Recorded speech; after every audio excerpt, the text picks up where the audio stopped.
Herzlich willkommen wieder in meiner Küche. Heute machen wir von dieser Serviette ein Bildchen. Das kann wieder sein ein Valentinstag-Geschenk. Als erstes, diesen Rand muss weg. Wir haben hier nur die erste Schicht von Serviette.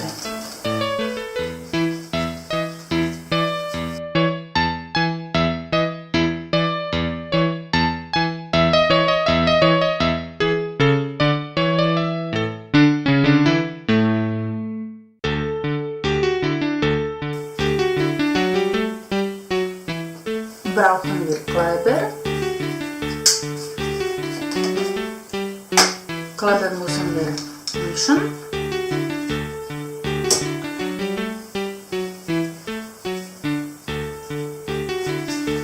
Leinwand bestreichen wir.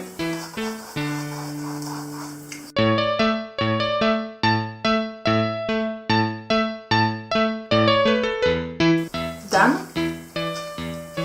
Serviette,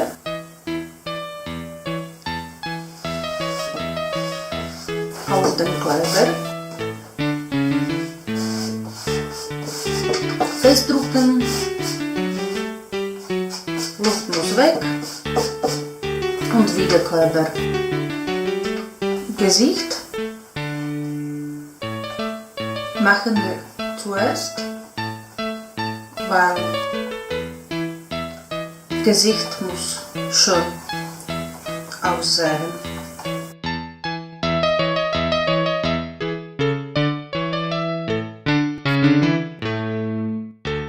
Jetzt brauchen wir ein bisschen Malen.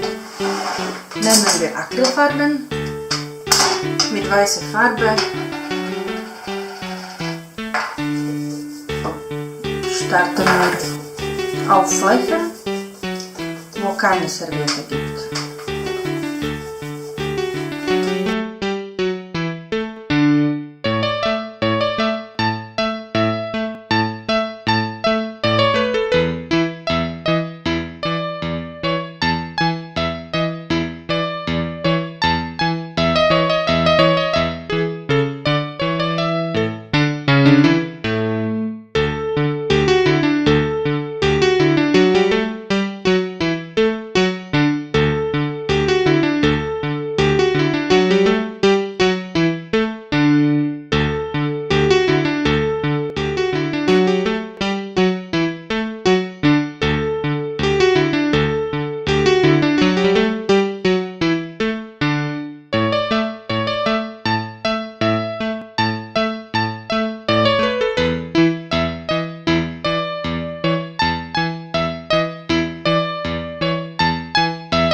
Unser Bildchen ist fertig.